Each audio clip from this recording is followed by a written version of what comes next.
আসসালামু আলাইকুম বন্ধুরা, আপনারা দেখতে পাচ্ছেন আজকে আমি চলে আসছি সবুজের ছাদে। সবুজ গাছে স্প্রে করতেছে। সবুজ, এটা কি স্প্রে করতেছো? নিমের তেল আর হচ্ছে ভীম লিকুইড। নিম তেল এবং হচ্ছে ভীম লিকুইড, এটা পানির সাথে পরিমাণ মতো মিক্স করে সবুজ গাছে স্প্রে করতেছে। আপনারা দেখতে পাচ্ছেন সবুজের গাছে কত সুন্দর বরবটি হয়েছে। এটাকে আমরা বরবটি সিম বলি।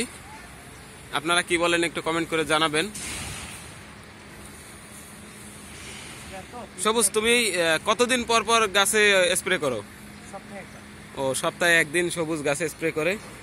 আপনারা দেখতে পাচ্ছেন সবুজের গাছে টমেটো ধরছে। মাশাআল্লাহ মাশাআল্লাহ। এটা হচ্ছে দেশি টমেটো, এটা সাইজ বড়। দেশি টমেটোর সাইজ বড় হয়? হ্যাঁ, একটু বড়। আর হাইব্রিড? হাইব্রিড না, হাইব্রিড বলতে এটা হচ্ছে চেরি টমেটো।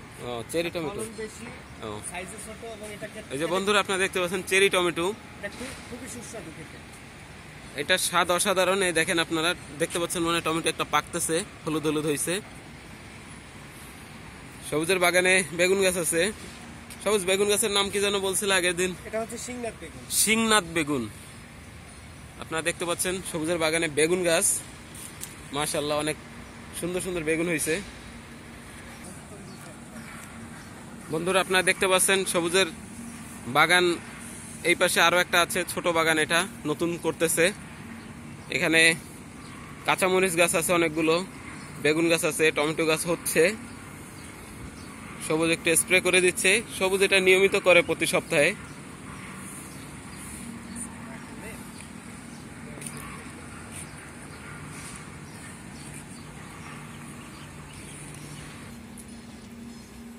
বন্ধুরা আপনারা দেখতে পাচ্ছেন এটা হচ্ছে সবুজের ফল বাগান। এখানে অনেক গাছে আমড়া হয়েছে, ছোট ছোট আমড়া দেখতে পাচ্ছেন আপনারা।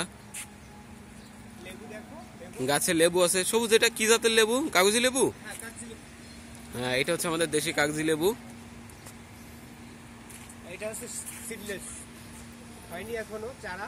এটা হচ্ছে সিডলেস লেবু, মানে এটার ভিতরে কোনো বিচি হবে না, এই তো? হ্যাঁ হ্যাঁ। আচ্ছা আচ্ছা, সুন্দর। সবগুলো রূপালি, আমরুপালি, এগুলো তো সিজনাল, তাই না সবুজ? এই যে তোমার এই ধরছে কিছুদিন আগে লাগাইছি। আচ্ছা, মাশাআল্লাহ। এটা হচ্ছে সবেদা। এটা হচ্ছে সফেদা গাছ।